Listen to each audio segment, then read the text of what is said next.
2-minute Abraham and Sarah story.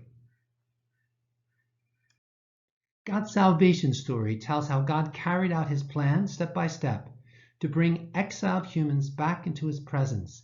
There are three themes in God's salvation story.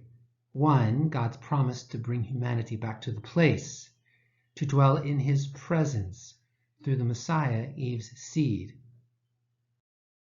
At Noah's flood, the place of God's presence, Eden, was gone, and all humanity had left was Eve's seed. The seed passed to Abram, a Hebrew living near Haran.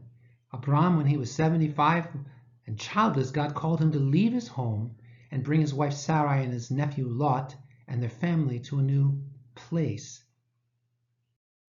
God made three amazing promises to Abram.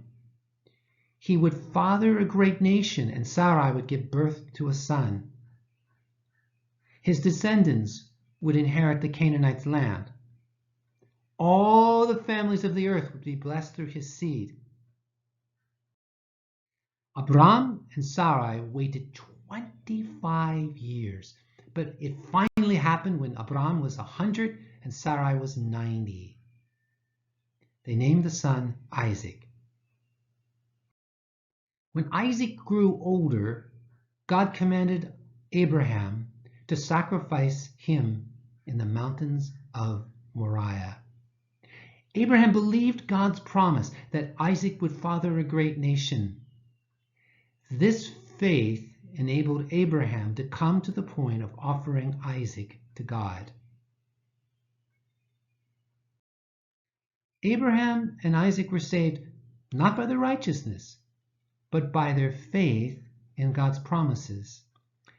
He believed that God could not lie. And God provided a sacrifice in Isaac's place.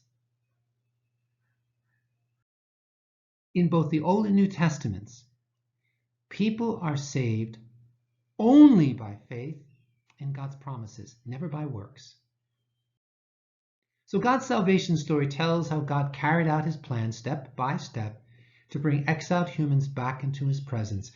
Three themes are very important in this story. God has promised to Abraham's descendants the place of Canaan. In that place will God's presence be.